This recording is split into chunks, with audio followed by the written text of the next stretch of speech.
ఒక ఊర్లో ఒక గుడ్డోడు ఉన్నాడట. ఆ గుడ్డోడికి ఒక గూనోడు తోడయ్యాడు. ఈ గుడ్డోడు గూనోడు ఇద్దరు కలిసి స్నేహితులయ్యారు.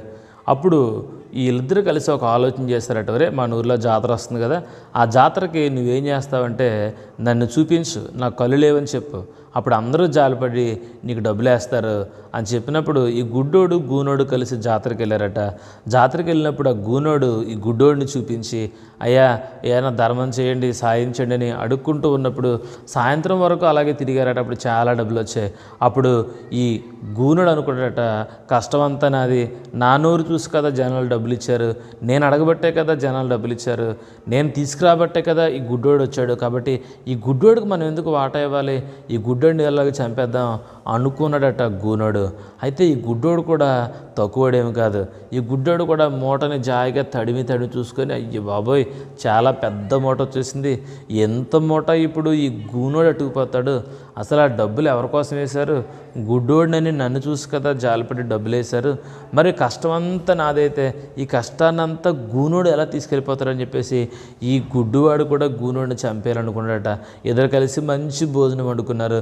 స్నానం చేసి భోజనం చేద్దాం అనుకున్నప్పుడు గుడ్డోడు గూనోడు ఇద్దరు కలిసి నదికి వెళ్ళారట. నదికి వెళ్ళినప్పుడు గుడ్డివాడు అన్నాడట, ఒరే మరి నేను స్నానం చేయలేను, నాకు ఎక్కడుందో తెలియదు కదా లోతు, కాబట్టి నువ్వు స్నానం చేసిరా అంటే గూనోడు అన్నాడట, లేదైతే నీకు నీళ్ళు ఒడ్డుకి తెస్తానని ఒక బిందె తీసుకొని ఆ ఒడ్డుకి వెళ్ళి నీళ్ళు వంచడానికి వంగాడట. వంగినప్పుడు గుడ్డివాడు వెనకగా వచ్చి ఆ గూనవాడిని లోపలికి నెట్టేశాడట. నెట్టేసి చెవి పెట్టి వింటున్నాడట. బుడగలు వస్తున్నాయి, సౌండ్ వస్తున్నాయి, కేకలు వస్తున్నాయి. కొంచెంసేపటికి ఆ గూనోడు నీటిలో పడి చచ్చిపోయాడు. చచ్చిపోతే ఈ గుడ్డోడు జాగ్రత్తగా ఇంటికి వెళ్ళిపోయాడట. ఇంటికి వెళ్ళిపోయి అక్కడ ఆ డబ్బు సంచి మీద ఈ గూనోడు ఆనుకున్నాడు. ఆనుకొని ఏం చేస్తాడు అని అంటే చక్కగా భోజనం చేస్తున్నాడట. ఈ గుడ్డోడు కాబట్టి వీడికి చక్కగా సంతోషంగా భోజనం చేస్తాడు. అయితే వీడు కూడా చచ్చిపోయాడట.